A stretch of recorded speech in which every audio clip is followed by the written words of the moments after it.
नमस्कार दोस्तों। तो दोस्तों कंटिन्यू करते हैं अपना lesson number 2, retirement and pension plan. इसमें हम क्या देखेंगे कि रिटायरमेंट प्लान कौन से हैं, पेंशन प्लान कौन से हैं, क्या होता है pension plan, how does the pension plan work, pension plan काम कैसे करता है, type of pension plan in India, India में कौन कौन से पेंशन प्लान है, फीचर क्या है पेंशन प्लान के, factors which should be considered while buying pension plan, कौन कौन सी चीज़ों का ध्यान रखें जो हम पेंशन प्लान खरीदेंगे, pension plan available in India, India में कौन कौन सा पेंशन प्लान अवेलेबल है, अटल पेंशन योजना क्या है, retirement benefit for central government employees, central government के एम्प्लॉयज हैं तो उनको कौन कौन से रिटायरमेंट बेनिफिट मिलते हैं, और retirement plan in addition to social security और एम्प्लॉयर फंडेड पेंशन प्लान, जो एम्प्लॉयर किसी कंपनी में काम करते हो, एम्प्लॉयर आपके लिए पेंशन पेंशन प्लान बनाता है, उसके अलावा भी अगर कोई और रिटायरमेंट प्लान है तो वो क्या है। तो दोस्तों एक बच्चे ने कमेंट किया था कि सर आप भी दूसरों की तरह दो चार लेक्चर देने के बाद या अपलोड करने के बाद बंद कर दोगे, तो मैं ये बता दूं यार, ये मेरा शायद 31st लेक्चर है, 31वां लेक्चर रिकॉर्ड कर रहा हूँ, और ऑलमोस्ट मैं 80% से ज़्यादा या 90% मैं सिलेबस अपलोड कर चुका हूँ। मेरी यही कोशिश है कि अगर मैं कोई सब्जेक्ट आपको समझाऊं तो वो लास्ट तक समझा पाऊँ। कई बार टाइम इश्यूज रहते ज़रूर है, क्योंकि मैं जॉब में हूँ, मैं कंसल्टेंसी प्रोवाइड करता हूँ। साथ में मैंने ये सोचा कि चलो मेरे पास जो इंडस्ट्री का एक्सपीरियंस है, या जो जिन बच्चों को इंडस्ट्री में देखता हूँ कि क्या क्या उनको आना चाहिए और किस वजह से उनको जॉब मिलती है, कैसे वो जॉब में आगे जाते हैं, तो इस पॉइंट ऑफ व्यू से मैंने ये पढ़ाना शुरू किया कि आपको वो सब चीज़ें बता पाऊँ। उम्मीद है कुछ तो समझ में आ रहा होगा। तो कर देना यार इस चैनल को सब्सक्राइब, और दोस्तों से शेयर करना जिनको इन क्लासेस की ज़रूरत है। ये एक उन लोगों के लिए है जिनको ज़रूरत है इन सारे वीडियोस की। कोई ये एंटरटेनमेंट की वीडियोस तो है नहीं कि बहुत सारे व्यूज़ आएंगे इस पे, बहुत सारे लाइक्स आएंगे, बहुत सारे कमेंट्स आएंगे इस पे। मुझे पता है ये लिमिटेड ऑडियंस के लिए बना रहा हूँ, वो भी उन कॉलेज के बच्चों के लिए बना रहा हूँ, क्योंकि कॉलेज में अक्सर होता है कि कम हम पढ़ाई पे ध्यान देते हैं या फिर बहुत चीज़ें एक्टिविटी इन्वॉल्व होती है। तो इस पॉइंट ऑफ व्यू से मैं ये क्लासेस रिकॉर्ड कर रहा हूँ, ताकि आप लोगों का ज़्यादा टाइम भी ना जाए और आपको एक कॉमन अंडरस्टैंडिंग मिल जाए उस सब्जेक्ट के बारे में, उस टॉपिक के बारे में। फिर तो आप कॉलेज के स्टूडेंट है, एक दो बार पढ़ लेंगे, प्लेन रीडिंग भी कर देंगे तो आपको ये सब चीज़ें समझ में आ जाएंगी। और मैं वही सब्जेक्ट्स पढ़ा रहा हूँ जो आपने अभी तक 12th तक नहीं देखा है, या फिर आप पहली बार देख रहे हो। ये पर्सनल फाइनेंस पहली बार देखा आपने, कंपनी लॉ पहली बार देखा, इंडस्ट्रियल लॉ पहली बार देखा आपने, corporate accounting, cost accounting, income tax law, ये सब पहली बार देखा। तो मैंने ये सब सब्जेक्ट्स पढ़ाने की कोशिश की है। और एक प्रोफेशनल टीचर नहीं हूँ तो हो सकता है एक उस लेवल की टीचिंग ना हो, लेकिन मैं खुद को आपकी सिचुएशन से रिलेट कर पाता हूँ और उसी वे में समझाने की कोशिश करता हूँ। तो अगर अच्छा लगता हो तो कमेंट करना, और कुछ अगर सुधार की ज़रूरत है तो भी बताना मुझे कि कैसे करेक्ट करूँ मैं अपने आप को। ठीक है, चलो। A pension plan is a retirement fund that you build through your life to ensure an income source. Pension plan एक रिटायरमेंट फंड है जिसको आप उस समय से बचाते हो, उस समय से इसको बिल्ड करते हो, बनाते हो जिस समय से तुम्हारे इनकम तुम जनरेट कर रहे थे, और ये आगे चल के आपके लिए इनकम का सोर्स बनेंगे रिटायरमेंट के बाद। ठीक है ना। इट इज़ एन इन्वेस्टमेंट, ये एक इन्वेस्टमेंट है जो कि बढ़ता चला जाएगा, बढ़ता चला जाता है, आप रेगुलरली कंट्रीब्यूट करते हो तो। ठीक है। So when you plan for retirement at an early stage in life by purchasing the best pension plan India, it helps secure a sizeable fund. अगर आप जितनी जल्दी से जल्दी इसको प्लान करते हो, जल्दी जल्दी इन्वेस्टमेंट शुरू करते हो, परचेज करते हो कोई बेस्ट पेंशन प्लान इंडिया में, फिर आप उतनी ही अच्छे पोजीशन में होगे और अच्छा अमाउंट होगा आपके पास। बहुत सारे तरीके के हैं पेंशन प्लान, और बहुत सारे तरीके के फंक्शंस करते हैं ये pension plan. For example individual pension fund may be created by sharing the contribution between their employer and themselves। एक इंडिविजुअल पेंशन फंड है जो कि बनाया जाता है, आपके आपके इनकम से कंट्रीब्यूशन होगी, और साथ में जहां आप जॉब करते हो वहां एम्प्लॉयर की तरफ से भी कंट्रीब्यूशन होगी, तो भी आपका पेंशन प्लान बनता है। तो अलग अलग तरीके के पेंशन प्लान है, लेकिन देखो कॉमन ऑब्जेक्टिव यही है कि हम अभी से ही इन्वेस्टमेंट करना शुरू करें, जो कि आगे चल के एक बहुत बड़ा अमाउंट बन जाएगा और हम पेंशन लेते रहेंगे। अब ये कैसे काम करता है, how does a pension plan work, pension plan कैसे काम करता है। स्टेबल इनकम प्रोवाइड करने में, पोस्ट रिटायरमेंट, आफ्टर रिटायरमेंट भी हमें स्टेबल इनकम चाहिए तो पेंशन प्लान, मतलब जैसे अभी आपको सैलरी मिलेगी या मिलती है, तो पेंशन प्लान में ये होता है कि रिटायरमेंट 60 में हो गए तो आपको उसके बाद भी मंथली सैलरी मिलेगी, लेकिन उसको सैलरी नहीं बोलेंगे, उसको बोलेंगे पेंशन। तो वो स्टेबल इनकम है, ठीक है ना। एंड उसके बाद क्या होता है कि भाई सेविंग्स करने के तरीके हमारे कम हो जाते हैं, क्योंकि इनकम होती नहीं है तो पेंशन पे हमें चलना पड़ता है। तो हम चाहेंगे कि पेंशन इतना सफिशिएंट हो ताकि इमरजेंसीज में वो सब काम आए। देखो, लाइक इन्वेस्टमेंट और सेविंग प्लान जितने भी हैं वैसे ही पेंशन स्कीम भी है इंडिया में, उसके लिए भी आपको प्रीमियम देना पड़ेगा। और वो प्रीमियम जो आप दोगे वो रेगुलरली एक इन्वेस्टमेंट होगी, ताकि मैच्योरिटी स्टेज पे आपको उसका बेनिफिट मिल सके। आप उसका विड्रॉ कर सकते हो एक ही बार में सारा का सारा अमाउंट, या फिर एन्युटी प्लान ले सकते हो, या पार्शियल विड्रॉल भी कर सकते हो, या फिर मंथली ले सकते हो।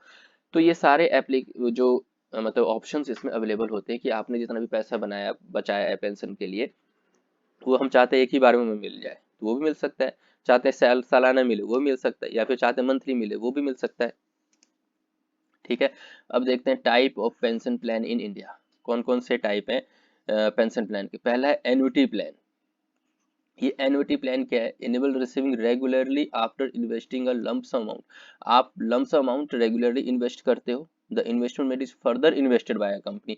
आपने जो पैसा इन्वेस्ट किया उसको कंपनी क्या करती है, दोबारा इन्वेस्ट करती है, और investor paid with the generated return. और फिर वो जो कंपनी आगे इन्वेस्ट करती है उसके जो रिटर्न आता है वो आपको रिटर्न दिया जाता है। मतलब आपने किसी कंपनी को अगर 1 लाख रुपए दिया किसी पेंशन प्लान में, तो वो 1 लाख रुपए वो लोग फर्दर इन्वेस्टमेंट करते हैं। यार रखे रखे तो पैसे नहीं बढ़ेंगे ना, तो वो आपके ही पैसे को फर्दर इन्वेस्टमेंट करते हैं, फिर उस पे जो उनको रिटर्न मिलता है उसमें से रिटर्न आपको देते रहते हैं। No matter how your life is going on at this point of time, ये कोई फर्क नहीं पड़ता कि इस टाइम आप कैसे कर रहे हो। It is equally important to save for money for the prospective time too. आप अभी प्रेजेंट में क्या जी रहे हो इतना भी इतना इंपॉर्टेंट नहीं करता, जितना आप उसको भी उतना ही इंपॉर्टेंट समझो कि फ्यूचर के लिए क्या प्लानिंग है। आप आज पढ़ रहे हो इसलिए नहीं कि आज ही पेपर है, या इसलिए नहीं कि आज ही कोई आके पूछ लेगा, आप फ्यूचर के लिए कर रहे हो कि फ्यूचर में 5 दिन 10 दिन बाद कोई एग्जाम है तो कैसे उसको हम टैकल करेंगे। दिस इज प्रूडेंट, इसको कहते हैं प्रूडेंट कॉन्सेप्ट। पहले से ही प्रिपेयर हो रहे हैं फॉर योर सेकंड इनिंग। इसको बोलते हैं सेकंड इनिंग, मतलब कि भाई अब आफ्टर रिटायरमेंट जो लाइफ जीनी शुरू करते हैं उसे बोलते हैं सेकंड इनिंग। हम में से कई लोग ऐसे हैं जिन्होंने फर्स्ट इनिंग भी शुरू नहीं किया, कि हम अभी प्रॉपर तरीके स्टूडेंट ही है, कमाने लग जाएंगे तो हमारी फर्स्ट इनिंग होगी, और जब रिटायरमेंट हो के बाद हम आगे जाएंगे, आगे की चीजें मैनेज करेंगे तो सेकंड इनिंग बोलते हैं। And will cover your everyday expenses, और डेली के खर्चे भी पूरे होंगे। What are the features of annuity plan in India? Annuity plan के features क्या हैं इंडिया में। annuity plan are designed in such a way that it will provide a comfortable life after retirement। भैया रिटायरमेंट के बाद comfortable life चाहिए, इस वजह से उसको डिजाइन किया गया ऐसा ही। क्या क्या उसके फीचर्स हैं। सेफ इन्वेस्टमेंट ऑप्शन, इसमें आप जो पैसा लगाते हो काफ़ी सेफ होता है, उसमें डूबने का डर नहीं रहता है। फ्लेक्सिबिलिटी इन पे आउट, आपको कैसे भी पैसा मिल सकता है जैसे आपकी रिक्वायरमेंट होगी, फ्लेक्सिबिलिटी है पे आउट में। And what are different type of annuity plan, अब किस किस कितने कितने टाइप के डिफरेंट एन्युटी प्लान है। Now deferred annuity plan, immediate annuity plan, variable annuity plan, fixed annuity plan, life annuity. तो ये 5 तरीके हैं। देखो डेफर्ड एन्युटी प्लान में क्या है, the money is invested before some payment is made. मतलब आप पहले इसमें पैसा इन्वेस्ट करते हो। It can be while who are working and have some time for retirement, ये उनके लिए है जो काम कर रहे हैं और अभी टाइम है रिटायरमेंट में। इट में also come with life cover, इसमें आपको लाइफ कवर भी दिया जाता है जैसे लाइफ इंश्योरेंस। ये डेफर्ड एन्युटी है। इमीडिएट एन्युटी प्लान में क्या होता है, you start receiving payment as soon as you invest. यहाँ पे पहले में क्या था, इन्वेस्ट करते हो और फिर पेमेंट बाद में मिलता है, लेकिन यहाँ पे जैसे आप इन्वेस्ट करते हो उसी से पैरेलली आपको पैसा भी मिलना शुरू हो जाता है। ठीक है ना। You should invest in an immediate annuity plan when you approach your retirement. So, deferred annuity accumulate money while immediate annuity pays money. देखो deferred में क्या था, वो मनी को accumulate करते फिर बाद में देते हैं, लेकिन immediate में जैसे आपने इन्वेस्टमेंट किया आपको रिटर्न मिलना शुरू हो जाता है। ठीक है। Now variable annuity plan, as the name suggest with the annuity plan the pay out is unfixed. यहाँ पे क्या है, पे आउट अनफिक्स्ड है, कोई जरूरी नहीं कि आपको 5 लाख 10 लाख इतना ही मिले। इट में accordingly from vary company to company, ये कंपनी टू कंपनी में वेरी करता है, मार्केट से लिंक रहता है, मार्केट में अगर रिस्क ज्यादा तो आपको रिटर्न भी कम मिलेगा। तो ये वेरिएबल एन्युटी प्लान है। नाउ फिक्स्ड एन्युटी प्लान इसमें जो पे आउट है वो फिक्स्ड है और complete period of the annuity plan, भाई 5 साल 10 साल के लिए आपको इतना पैसा मिलेगा ही मिलेगा। अगर इन केस डेथ हो जाती है पॉलिसी होल्डर की, प्लान होल्डर की, तो फिर उसके नॉमिनी को मिलेगा फिक्स्ड पे आउट। तो ये है fixed annuity plan. Life annuity में क्या है, life insurance and investment are both include such pension plan, दोनों के दोनों इसमें कवर्ड है, लाइफ इंश्योरेंस भी कवर्ड है, इन्वेस्टमेंट भी कवर्ड है। It insure that if the policy holder dies, अगर पॉलिसी होल्डर की डेथ होती है तो पॉलिसी होल्डर की फैमिली को लमसम अमाउंट मिल जाएगा। क्या मिल जाएगा? लमसम अमाउंट मिल जाएगा। Now benefit of pension plan, pension plan के क्या क्या बेनिफिट हैं? देखो, गारंटीड वेस्टेड बेनिफिट, मतलब आपने जो भी इन्वेस्टमेंट किया है उस पे बेनिफिट तो आपको मिलेगा ही मिलेगा, गारंटीड है ये। तो गारंटीड बेनिफिट आपको मिलना है रिटायरमेंट प्लान में। Death benefit, in case of your death तो आपकी फैमिली को, मतलब ये सारा का सारा जो बेनिफिट्स है वो फैमिली के लिए, हमारी फैमिली के लिए, अगर इन केस हम पेंशन लेते हैं और कल के अनफॉर्चुनेट इवेंट्स अगर होती हैं तो। ठीक है। Now flexible premium payment term, वही चीजें हैं कि आपको फ्लेक्सिबिलिटी मिलती है कि आप अपनी प्रीमियम कैसे भी पे कर सकते हो, मंथली पे कर सकते हो, क्वार्टरली पे कर सकते हो, जैसे अपनी सुविधा के हिसाब से। तो ये flexible pavement premium payment terms हैं। एक सेकेंड, चलो। कस्टमाइज योर रिटायरमेंट प्लान, अपने रिटायरमेंट प्लान को आप अपने हिसाब से कस्टमाइज कर सकते हो कि भैया आपको कम प्रोटेक्शन चाहिए, एडिशनल प्रोटेक्शन चाहिए, किस तरीके से चाहिए। तो ये सब बेनिफिट है। टैक्स बेनिफिट, आप अगर कोई पैसा लगाते हो इन्वेस्टमेंट प्लान में, पेंशन फंड में, तो 80CCC में बेनिफिट मिल जाता है डिडक्शन का, जो 1.5 लाख का 80 सेक्शन में मिलता है उसमें ये भी है। तो बेनिफिट है, आज इन्वेस्टमेंट करो आपकी इनकम जो डिडक्शन मिल जाएगी। एक तो ये अलग बेनिफिट है TDS का। Now features of pension plan, pension plan के फीचर्स क्या है? स्टेडी फ्लो ऑफ इनकम, आपकी इनकम का जो फ्लो है वो बना रहेगा, वो बीच में कहीं रुकेगा नहीं, इसीलिए तो हम रिटायरमेंट प्लान कर रहे हैं। वेस्टिंग एज, मतलब जैसे जैसे एज आपका आगे जाता जाएगा, और ऐसा नहीं है कि एज के साथ साथ आपकी इनकम कम हो जाएगी, नहीं, आपकी एज के साथ साथ आपकी इनकम का भी रेशियो यही बना रहेगा। आपको मंथली पेंशन मिलता रहेगा, जैसे आपको सैलरी मिलती थी, ऐसे ही है। वेस्टिंग एज का मतलब एज के साथ साथ आपको पैसे का भी मिलना। सरेंडर वैल्यू, हाँ यहाँ पे ये है कि अगर आप पेंशन को पहले ही सरेंडर कर देते हो या मैच्योरिटी से पहले सरेंडर कर देते हो तो आपके सारे के सारे वैल्यू खत्म हो जाएंगे, सारे बेनिफिट्स खत्म हो जाएंगे, इसलिए सरेंडर नहीं करना चाहिए। लेकिन हाँ, सरेंडर पे कई बार ऐसा होता है कि चलो कुछ अमाउंट आपको मिल जाएगा, अनफॉर्चुनेट सर्कमस्टांसेस में ही कोई सरेंडर करेगा। एक्यूमुलेशन पीरियड, अब यहाँ पे 20 साल तक आपने इन्वेस्ट किया, 40 से शुरू किया 60 साल तक, तो ये 20 साल तक जो आपने पैसा इन्वेस्ट किया है, एक्यूमुलेशन हुआ है, एक्यूमुलेशन ऑफ अमाउंट हुआ है, तो इसका बेनिफिट आपको मिलेगा यार। कंपाउंडिंग का बेनिफिट तो मिलता ही है, कंपाउंडिंग इंटरेस्ट के बारे में हमने पढ़ा हुआ है। तो यहाँ पे एक्यूमुलेशन पीरियड का बहुत ज्यादा बेनिफिट है। Now payment period, payment period ये भी हो सकता है, आप सेलेक्ट कर सकते हो कि भाई मैं 60 साल से लेके 80 साल तक में मुझे हर महीने इतना इतना पैसा देते रहो, या फिर मुझे एक साथ ही दे दो, या फिर मैं पार्शियली निकालता रहूंगा, जब मुझे जरूरत होगी तब मैं निकाल लूंगा। तो ये है आपके पेमेंट पीरियड को लेकर। अब चीजें हैं factors which should be considered while buying pension plan. अब जब हम पेंशन प्लान खरीदे तो क्या क्या रखे दिमाग में? पहली बात, keeping your budget in mind, सबसे पहली बात तो अपनी बजट को ध्यान में रखते हुए, भाई अगर आपका अगर 1 लाख रुपए कमाते हो और आपको पता है कि भाई 50,000 मेरे खर्चे हैं, उसके बाद स्कूल स्कूल ये सब खिला के अगर मेरे पास 20,000 रुपये ही बचते तो मैं 20,000 का ही तो इन्वेस्टमेंट कर सकता हूँ, पेंशन प्लान में स्कीम्स में जा सकता हूँ। तो अपने बजट को दिमाग में रख के आप सेलेक्ट करो कौन से प्लान में जाना है। प्लान अहेड ऑफ रिटायरमेंट, ये भी प्लान करना होगा कि भाई कैसे हम रिटायरमेंट प्लान करें, जैसे कि between your working age and your expected retirement age, आप कितने साल तक काम करोगे, कितने साल तक काम करोगे। So make sure you give yourself enough time to develop your money regardless of what you invest. तो इससे मतलब ये होता है कि अगर आप जितने लंबे समय तक के लिए प्लान कर रहे हो, मैं इतने साल तक काम करूंगा, इतने साल में अगर छोटा अमाउंट भी होगा तो बड़ा अमाउंट बन जाएगा। ये जरूरी नहीं कि आप बड़ा ही अमाउंट इन्वेस्ट करो तभी बड़ा अमाउंट बनेगा, नहीं, ये सब का सब डिपेंड करता है नंबर ऑफ ईयर्स पे। एक्सेस योर रिस्क टॉलरेंस, अपने रिस्क को भी करना पड़ेगा भाई एक्सेस। ऐसा ना हो कि रिटायरमेंट प्लान में हमने कुछ ऐसा मार्केट लिंक्ड इंश्योरेंस प्लान ले लिया या फिर कुछ ऐसा ले लिया जिसमें हमें डूबने का खतरा है, हमारे पैसे डूब सकते हैं। तो क्या फायदा होगा कि आज इतनी मुश्किल से जो हमने पैसे कमाए हैं और उस पर इतना ज्यादा रिस्क हो जाएगा कि रिटायरमेंट के टाइम पे कुछ मिल ही नहीं रहा है। तो ये भी हमें ध्यान देना है। नाउ कंसिडर्ड इनकम सोर्स, जब आपको मंथली पैसा मिलता है, ठीक है ना, while will no longer be added to your account, you will be able to continue earn money in other ways.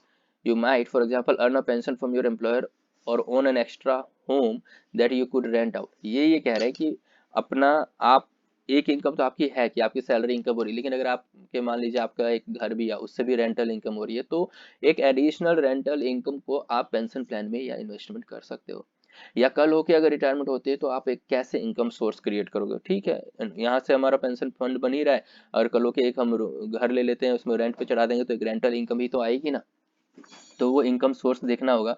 Now consider your date, अपने कर्जों के बारे में भी देखो कि मुझे रिटायरमेंट से पहले जितने भी मेरे कर्ज है ना उसको खत्म कर देना है। स्ट्रेस फ्री लाइफ जीने के लिए भैया कर्ज नहीं चाहिए। चलो, pension plan available in India, India में कौन कौन से पेंशन प्लान अवेलेबल है, टॉप 10 पेंशन प्लान देख लेते हैं। LIC जीवन अक्षा 6 प्लान, अब ये सब क्या करते हैं, ये सब यही बोलेंगे कि आप हमें प्रीमियम कभी भी दे दो, मंथली दे दो, क्वार्टरली दे दो, एनुअली दे दो, ठीक है ना, हम आपको फिर 30 साल की इसमें एंट्री की एज है, मिनिमम एंट्री एज 30 साल में आप ले सकते हो, 85 तक, ये 85 तक की एज तक इसमें जा सकते हो, एज प्रूफ की जरूरत है, प्रीमियम पेड जो करोगे उस पर टैक्स नहीं आएगा, मेडिकल एग्जामिनेशन की जरूरत नहीं है। तो ये सारे बेनिफिट्स की फीचर्स होंगे जो भाई वो आपसे पैसा इन्वेस्ट कराना चाहते हैं। देखो ज्यादातर चीजों में अब वही सेम कंडीशंस होंगी। LIC जीवन निधि प्लान, ये भी क्या बोलेंगे, प्रीमियम पेड जो भी करोगे उसका एग्जम्पशन मिल जाएगा इनकम टैक्स में फॉर द फर्स्ट 5 ईयर, आपको गारंटीड ₹50 पर 1000 हम देंगे, फिर आपको आगे की चीज़ों में पार्टिसिपेशन करना है, 6th ईयर ऑनवर्ड्स आपको इतना पैसा मिलेगा, आपको प्रॉफिट मिलेगा, 1 लाख का सम इंश्योर्ड है, मैक्सिमम 1.5 लाख तक का सिंगल प्रीमियम पॉलिसी है, मैक्सिमम लिमिट की जो यहाँ पे कोई लिमिट ही नहीं है, 5 साल से लेके 35 साल तक के लोग इसमें जा सकते हैं, minimum vesting age of 55 years है और मैक्सिमम 65 है। ये सारे के सारे एक बेसिक कंडीशन है। SBI लाइफ सरल पेंशन प्लान, बहुत कम चांसेस है कि आपसे ये पॉलिसी के बारे में पूछा जाए, बस आपको बस नाम याद रखना पड़ेगा कि हाँ यार इंडिया में कोई इस टाइप की प्लानिंग है, प्लान्स बिकते हैं।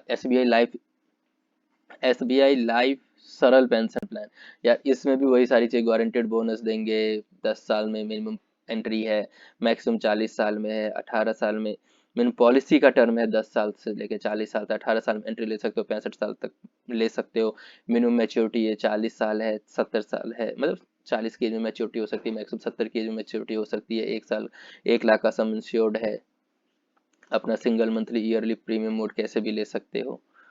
फिर HDFC life click to tire है, एक कॉमन सी टैक्सेशन है जिसमें सब में टैक्स बेनिफिट मिल जाता है, 18 की एज में एंट्री है, ये सब बेसिक पॉइंट्स है जो आपको थोड़ा बहुत एक बार रीड आउट करना होगा। HDFC life assured pension plan, सब में same criteria, ICICI prove easy retirement, Reliance smart pension, Bajaj Allianz pension guaranteed, max life guaranteed life time income plan, Birla sun life empower pension, max life forever young pension plan, Bajaj Allianz retirement rich pension plan. Now Atal pension Yojana, ये एक important हो सकता है क्योंकि एक unique है जो सरकार चला रही है। तो देखो, the government of India is concern about the old age income security of the working poor and is focused on encouraging and enabling them to save for the retire. देखो यार ये गरीब लोगों के लिए है कि आगे चल के, अभी तो ये लोग बेचारे किसी तरीके से अपना काम कर रहे हैं, आगे चल के जब इनकी इनकम नहीं रहेगी तो एटलीस्ट इतना तो इनको पैसा मिले गवर्नमेंट की तरफ से, तो उनके लिए है ये अटल पेंशन योजना। तो the government of India has therefore announced a new scheme, तो उन्होंने एक नया स्कीम अनाउंस किया है, अटल पेंशन योजना APY। 2015-16 के बजट में APY जो है पूरा का पूरा ऐसे सिटीजन के लिए जो अनऑर्गेनाइज सेक्टर में काम करते हैं, जहाँ पेंशन नाम की कोई चीज ही नहीं है। अगर आप अच्छे ऑर्गेनाइज किसी कंपनी में काम करते हो तो वहाँ का एम्प्लॉयर आपका कंट्रीब्यूशन देगा, आपकी सैलरी से कटेगा, वहाँ प्रॉपर तरीके से प्लानिंग है। लेकिन जहाँ पे अनरिकॉग्नाइज सेक्टर है तो वहाँ पे इन लोगों के लिए ये लेके आए हैं। The scheme is administered by the pension fund regulatory development authority, ये जो स्कीम है वो pension fund regulatory and development authority regulate करती है थ्रू NPS आर्किटेक्चर, जो नेशनल पेंशन स्कीम है उसके आर्किटेक्चर को यूज करते हो। अब इसके हाईलाइट्स देख लेते हैं, कौन कौन क्या क्या है अटल पेंशन योजना में। आपको मिनिमम मंथली पेंशन जो है, जो इसके सब्सक्राइबर होंगे उनको 1000 से लेके 5000 पर महीने मिलेगा 60 साल के बाद। The benefit of minimum pension would be guaranteed by the government of India. Government of India guarantee ले रही है। Government of India will also contribute 50% of the subscriber contribution of ₹100 per annum. और मतलब जो भी आप सब्सक्राइबर जो भी कंट्रीब्यूट करता है उसका 50% गवर्नमेंट ऑफ इंडिया भी कर रही है, या फिर 1000 पर एनम, दोनों में जो लोअर होगा। तो अगर मान लेते हैं मैं या आप लेते हैं तो 1000 तो पर ईयर सरकार उसमें भी देगी हमारे बिहाफ पे। Government of India will contribute to each eligible subscriber for a period of 5 years who join the scheme between the 2015 से लेके 1 जून 2015 से लेके 31 दिसंबर 2015 के लिए है कि कम से कम 5 साल के लिए उनको होगा। The benefit of 5 years of government contribution under APA would not exceed 5 years for, मतलब 5 साल तक तो ये कंट्रीब्यूट करते रहेंगे गवर्नमेंट भी आपके उसी में। ऑल बैंक अकाउंट होल्डर्स में ज्वाइन एपीवाई, जितने भी बैंक अकाउंट होल्डर हैं वो अटल पेंशन योजना को ज्वाइन कर सकते हैं। एलिजिबिलिटी क्या है भैया, बैंक होल्डर तो है ही, लेकिन 18 साल से ज्यादा का होना चाहिए और 40 साल से ज्यादा नहीं होना चाहिए। आधार विल बी प्राइमरी केवाईसी, आपका केवाईसी बैंक वाले आधार से ही कर देंगे, तो ये एलिजिबिलिटी है। Now retirement benefit for central government employee pension. देखो सेंट्रल गवर्नमेंट एम्प्लॉई के लिए ये क्या रिटायरमेंट बेनिफिट है central government. The minimum eligibility period for receipt of pension is 10 years, मतलब 10 साल तक इनको पेंशन मिलता रहेगा। ठीक है, सेंट्रल गवर्नमेंट एम्प्लॉय को इतना याद रखना जिन्होंने 10 साल की क्वालिफाइंग सर्विस की है, मतलब जिन्होंने 10 साल तक सेंट्रल गवर्नमेंट में काम किया है उनको 10 साल तक पेंशन मिलेगा। Family, in case of family pension the widow is eligible to receive family pension on death of her spouse after completion of 1 year of continuous अगर 1 साल की कंटिन्यूस सर्विस के बाद अगर डेथ हो जाती है तो उनकी विडो विधवा या फिर उनकी फैमिली को मिलता रहेगा, पेंशन मिलेगा। ठीक है, with effect from 1 to the pension is calculated with reference to the emolument last basic से, जो लास्ट बेसिक पे है उसके बेसिस पे पेंशन कैलकुलेट होता है। पेंशन का अमाउंट 50% है बेसिक का। मिनिमम पेंशन प्रेजेंटली है वो 9000 पर मंथ है। मिनिमम क्या है पेंशन अभी 9000 पर मंथ है, और जो मैक्सिमम है वो 1,25,000 पर मंथ है।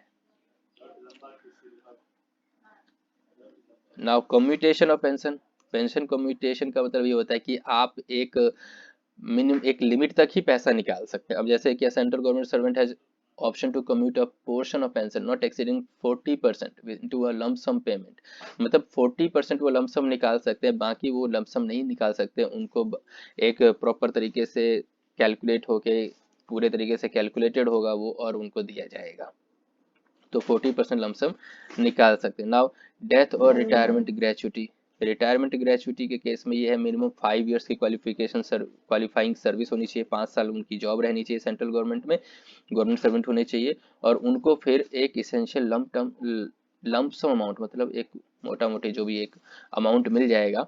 और रिटायरमेंट ग्रेचुटी जो कैलकुलेट होता है 1/4 of the monthly basic plus dearness allowance drawn on the retirement of, जिस दिन वो रिटायरमेंट हो रहे उस दिन उसकी बेसिक सैलरी कितनी थी उसका 1/4, उसमें फिर डीए भी ऐड कर देंगे, उनका जो भी अमाउंट निकलेगा for each completed 6 monthly period of qualifying service, तो 6 महीने से उसको मल्टीप्लाई कर देंगे, जो आएगा उनको ग्रेचुटी दे दिया जाएगा। डेथ ग्रेचुटी, डेथ के टाइम पे भी उनको ग्रेचुटी मिलेगा, मतलब अगर उनकी डेथ हो गई तो उनके फैमिली को, नॉमिनी को, फैमिली मेंबर को, लेकिन उसके लिए क्या है लेस देन 1 year है तो 2 टाइम ऑफ बेसिक पे मिलेगा। 1 year और 1 साल से ज़्यादा और 5 साल से कम है तो 6 टाइम ऑफ बेसिक पे मिलेगा। 5 साल से ज़्यादा और 11 साल से कम है तो 12 टाइम ऑफ बेसिक पे मिलेगा। और 11 ईयर से ज़्यादा उन्होंने 20 साल से कम अगर सर्विस की है तो 20 टाइम्स ऑफ बेसिक पे मिलेगा, और 20 साल से ज़्यादा है तो half emolument of every completed 6 monthly period of qualifying service subject to maximum 33 times of 33 time से, और ये 6 महीने से हम उसको ऐड कर देंगे, जितने साल उन्होंने पूरे किए हैं उनको 6 से मल्टीप्लाई करके निकाल लेंगे। तो maximum amount of death gratuity, death gratuity में मैक्सिमम कितना मिल सकता है 20 लाख मिल सकता है। Service gratuity, retirement government servant will be entitled to receive service gratuity if total qualifying service is less than 10 years, 10 साल से कम है तो उनको सर्विस ग्रेचुटी मिल सकती है। Now issue of no demand certificate, Dues owed by the retiring employee on account of license fee for government accommodation, advances, overpayment of pay and allowance are required to be assessed by the head office and intimated to the account officer 2 months in advance of the date of retirement, so that these are recovered from the retirement gratuity before payment. मतलब अगर कोई जैसे government के flats और में रहता है या गवर्नमेंट की सर्विसेज ले रहा है और बंदा रिटायर होने वाला है, तो रिटायरमेंट से पहले वो सारी चीज़ें देख लेगा, और उससे कोई रिकवरी होनी है उस बंदे से तो वो रिकवरी करके उसको नो डिमांड सर्टिफिकेट इशू कर देंगे गवर्नमेंट एजेंसी जिसके लिए वो काम करते हैं। Now government provident fund and incentive, ये हम ऑलरेडी पहले देख चुके हैं कि प्रोविडेंट फंड के केस में कि प्रोविडेंट फंड में भी हमारा ही पैसा कट के जाता रहता है और गवर्नमेंट के फंड में जमा होता रहता है।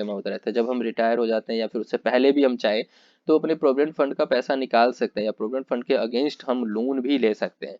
तो ये प्रोविडेंट फंड का कॉन्सेप्ट यही है कि आपके अमाउंट जो आपकी अर्निंग है उसमें से हम ये रेगुलरली काटते हैं पैसा, और फिर काटा हुआ पैसा वो जमा कर देते हैं पीएफ स्कीम में, और फिर लेटर स्टेज में आप चाहो तो उसको ले सकते हो या पहले भी आपको जरूरत पड़ेगी तो उसके अगेंस्ट आपको लोन मिल जाता है।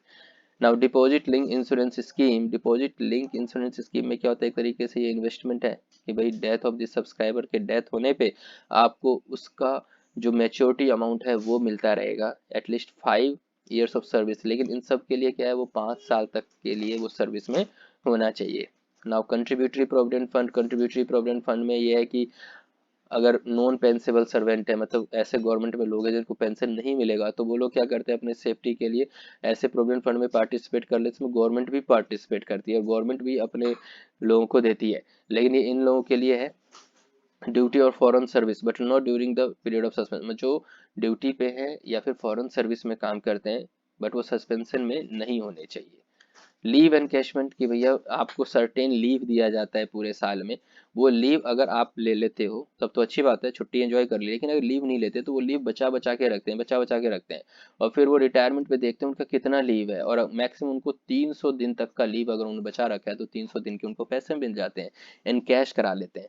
Central government employees group insurance scheme, इसमें क्या है पूरे एम्प्लॉयज या पूरे डिपार्टमेंट के लिए एक ग्रुप इंश्योरेंस करा देते हैं ताकि उस डिपार्टमेंट में काम करने वाले लोग जितने भी हैं वो कवर्ड हो जाए।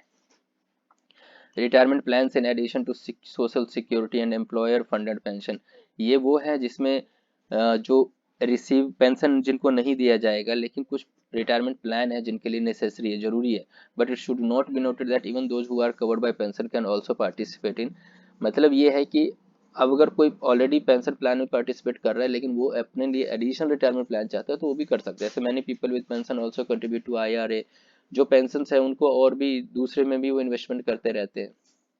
तो पेंशन के अलावा इंडिविजुअली अपने लिए जो और भी अगर प्लान करेगा उसी को बोलते हैं social security. Now employer sponsored retirement plan, employer की तरफ से क्या स्पॉन्सर्ड होते हैं जिसमें एम्प्लॉयर खुद बोलता है कि यार ये सब करो, मैं भी कंट्रीब्यूशन करूंगा, तुम्हारा भी कंट्रीब्यूशन जाएगा, तो इसमें एम्प्लॉयर कंट्रीब्यूट करता है डायरेक्टली रिटायरमेंट प्लान को, उसको बोलते हैं एम्प्लॉयर स्पॉन्सर्ड रिटायरमेंट प्लान। एक सेकेंड, अगला क्या है, डिफाइंड कंट्रीब्यूशन प्लान। अब ये कौन से ऐसे प्लान है जिसमें डिफाइंड है कंट्रीब्यूशन कि इतना आप करोगे इतना एम्प्लॉयर की तरफ से होगा, है ना। तो एम्प्लॉई और एम्प्लॉयर जब डिफाइंड होता है पहले से इतना कंट्रीब्यूशन होगा तो उसे बोलते हैं डिफाइंड कंट्रीब्यूशन। पहला क्या है, profit sharing plan. Under profit sharing plan employer contribution can very from year two year depending on the firms performance, भैया कंपनी की जो भी परफॉर्मेंस रहेगी उस पे वेरी करता रहेगा कि एम्प्लॉयर कितना कंट्रीब्यूशन देगा, और ये वेरी करता रहेगा 2% से लेके 12% के बीच में। Every salary annually, not all firms do, मतलब ये सारी कंपनी नहीं करती है, जो कभी कोई थोड़ी बहुत कंपनीज है जो बोलती है भाई इतना इतना हम कर सकते हैं, 2% से लेके 12% तक का वेरी करेगा प्रॉफिट का। Now money purchase plan, money purchase plan में क्या है कि अगर आप इसमें एम्प्लॉयर कंट्रीब्यूट करता है कुछ percentage of employ salary to their retirement plan annually, मतलब एम्प्लॉय की सैलरी का कुछ परसेंटेज निकाल लेता है और उस परसेंटेज को वो रिटायरमेंट प्लान में डिपॉजिट कर देता है from the employer. Such a plan offer less flexibility because contribution are required regardless of how well the firm, मतलब इसमें यह है कि कंपनी क्या कर रही, फर्म होगा, कंपनी क्या कर रही है उससे कोई लेना देना नहीं, लेकिन एक फिक्स्ड अमाउंट है जो वो एम्प्लॉय के फेवर में डालता रहेगा। Now thrift and saving plan, under thrift and saving ये जो क्या कहते हैं कोऑपरेटिव टाइप से जो बना देते हैं, छोटी मोटी ट्रस्ट बना देते हैं। Thrift and saving, the employer matches a percentage employ contribution to their retirement account. ये लोग क्या करते हैं, एक थोड़ा सा अमाउंट निकाल लेते हैं, ये जो एम्प्लॉयर है कंपनी वाले कुछ परसेंटेज निकाल लेते हैं एम्प्लॉइज कंट्रीब्यूशन के, एम्प्लॉय इतना कंट्रीब्यूट कर रहा है उसी का कुछ परसेंटेज ये लोग भी निकाल लेते हैं और रिटायरमेंट अकाउंट में ये लोग देते रहते हैं। Now employ stock ownership plan, stock employ stock ownership plan में इन लोगों को कंपनी का स्टॉक दिया जाता है, कंपनी के शेयर्स दिए जाते हैं और वो बहुत कम पैसे पे दिए जाते हैं। तो ईसॉप वो लोग हेल्प कर देते हैं उनको रिटायरमेंट के टाइम पे, चलो जी इसके अकाउंट में इतने ईसॉप वाले शेयर है, तो ईसॉप वाले शेयर की आगे चल के क्या वैल्यू होगी उतने पे वो बंदा बेच देगा उन सारे शेयर्स को, तो अच्छा खासा शेयर्स बेचने पे उसको पैसा मिल जाएगा। तो एम्प्लॉय स्टॉक ऑप्शन प्लान में यही होता है कि भाई रिटायरमेंट पे ऐसे शेयर्स आपके कंपनी के काम आएंगे जो अभी आपने लिए हुए हैं। तो दोस्तों ये एक और इम्पोर्टेंट चैप्टर आपका फिनिश हुआ है। अब जो नेक्स्ट चैप्टर है अपना lesson number 3, employ benefits retirement plans, कि भाई रिटायरमेंट प्लान्स के लिए अब एम्प्लॉय के पास क्या क्या बेनिफिट्स हैं। तो मिलते हैं नेक्स्ट लेक्चर में, लेसन नंबर 3 करेंगे। तब तक के लिए गुड बाय, टेक केयर।